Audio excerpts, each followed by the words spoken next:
Tenth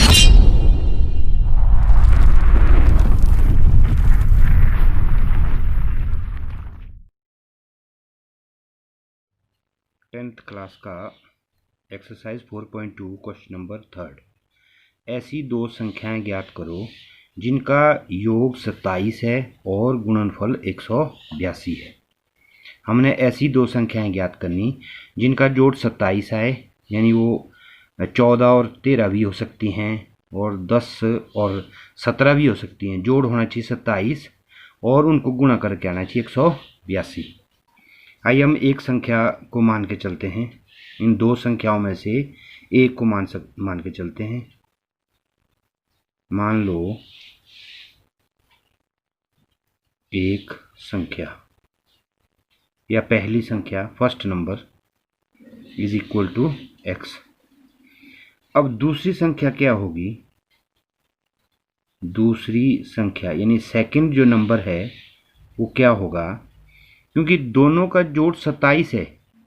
अब दोनों का जोड़ अगर 27 है, एक संख्या अगर x है तो दूसरी आएगी 27 माइनस x।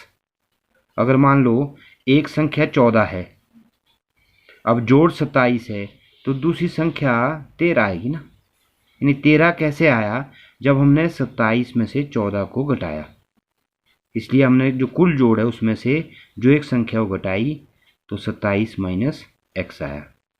यहाँ हम लिख भी सकते हैं क्योंकि संख्याओं का योग सम ऑफ नंबर्स, संख्याओं का योग 27 है, अतः दूसरी संख्या। अब प्रश्न क्या बोलता है? अकॉर्डिंग टू द क्वेश्चन, प्रश्न के अनुसार, अकॉर्डिंग टू द क्वेश्चन, प्रश्न के अनुसार बोलता है कि गुणनफल 182 है, उनका जो प्रोडक्ट है 182 है। एक संख्या हमारे पास x है, दूसरी है 27 माइनस x। इन दोनों का गुणनफल इज इक्वल टू 182। प्रश्न ये कहा कि एक संख्या अगर x है, दूसरी 27 माइनस x है, तो दोनों का गुणा करके आ गया 182। अब हम x से गुणा करते हैं 27 को, ये हो गया 27x plus minus minus x को x से गुणा किया x square is equal to 182। हम इसको 182 को भी इधर लाते हैं, माइनस x को पहले लाएंगे, थोड़ा रीअरेंज करते हैं इसको, minus x square plus 27x minus 182 is equal to 0। 182 को इधर लाया, माइनस एक्स स्क्वायर को हमने शुरू में लाया। अब यह माइनस है, ये इस माइनस को हमने पूरा ख़त्म करना, हमने दोनों तरफ माइनस कॉमन लेना है, यहाँ भी और यहाँ भी। जब हम माइनस कॉमन लेंगे तो सारे चिन्ह इसके जो साइन है वो चेंज हो गए, यानी एक्स स्क्वायर माइनस का था वो प्लस का हो गया, 27x प्लस का था वो माइनस का हो गया, 182 माइनस का वो प्लस का हो गया इज इक्वल टू 0। इस साइड दोनों साइड माइनस लिया हमने। अब हम इसका जो मिडिल टर्म है वो स्प्लिट करेंगे। जब हम मिडिल टर्म स्प्लिट करते हैं तो यहाँ पर जो a है, a का मान यहाँ 1 है और c का मान 182 है। हम a और c को गुणा देते हैं। आपको याद होगा x का स्क्वायर का जो गुणांक है a, उसकी वैल्यू है 1 गुणा c की वैल्यू 182। यानी हमें दो संख्याएं ऐसी चाहिए जिनको, इसको तो हम ऐसे ही लिख देते हैं ना, x square plus 182 is equal to 0।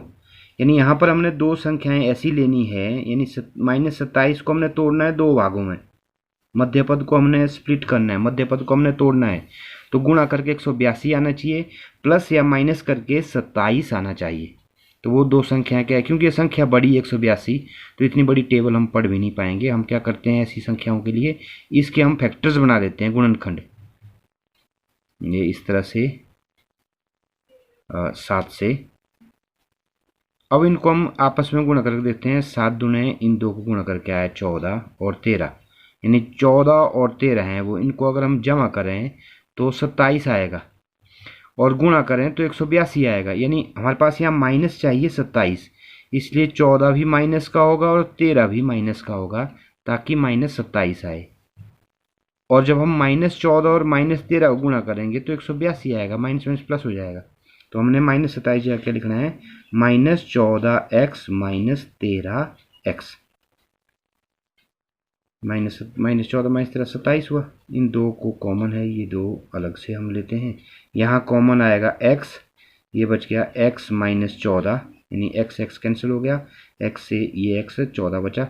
इन दोनों में हम कॉमन लेते हैं -13, -13 से -13 कैंसिल हो गया, x आ गया, माइनस प्लस माइनस हो गया। 13 से 182 को भाग देंगे तो नेचुरल है कि ऑटोमेटिकली 14 बार भाग होगा।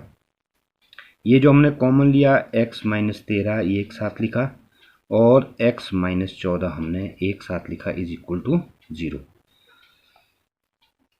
यानी यहाँ पर या तो x -13 0 के बराबर होगा या x -14 0 के बराबर होगा, या तो x -13 इज इक्वल टू 0 और या x -14 इज इक्वल टू 0। आपका अभ्यास इतना ठीक होना चाहिए कि आप मध्य पद को इतना एकदम से आप तोड़ें और अब तक इसको हल कर लें, इतना आपका प्रैक्टिस इतनी ज़्यादा होनी चाहिए। चलो अगर नहीं है तो अब आप अभ्यास कर लें।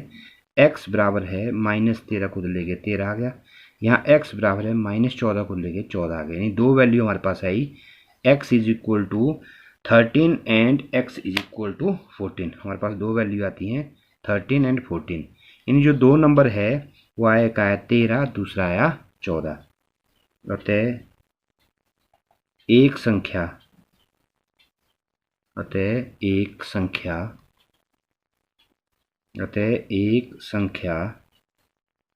अगर हम 13 लेते हैं एक संख्या x की जगह, तो दूसरी संख्या सेकंड नंबर नेचुरल है, दूसरी संख्या जो है वो 27 माइनस एक्स, यानी 27 माइनस एक्स, एक्स का मतलब 13, यानी दूसरी संख्या कितनी आई हमारे पास 14। तो एक संख्या 13 है, दूसरी 14 है। अगर हम x एक संख्या अगर हम 14 लेते हैं तो दूसरी संख्या 13 आएगी, तो इसका मतलब दो संख्याएं हैं, एक 13 है और दूसरी 14 है। और हमारा प्रश्न यहाँ से वेरीफाई भी हो रहा है, सत्यापित भी हो रहा है कि इन दोनों का 13 और 14 का योग जो है वो 27 है, 13 और 14 का योग 27 है। और इन दोनों को अगर हम गुणा करें 13 और 14 को, तो गुणनफल 182 भी आ रहा है। तो हमारे प्रश्न की जांच भी हो रही है। तो आप इस तरह से थोड़ा समझ के साथ इस प्रश्नावली 4.2 के बाकी प्रश्न भी बहुत बहुत आराम से कर सकते हैं। और एक निवेदन आपसे कि आप मध्यपद तोड़ना, इसको आप एक बार फिर से सीखें और निरंतर अभ्यास करें, ताकि आपका प्रैक्टिस ठीक हो और आप आराम से प्रश्न ये कर पाएँ।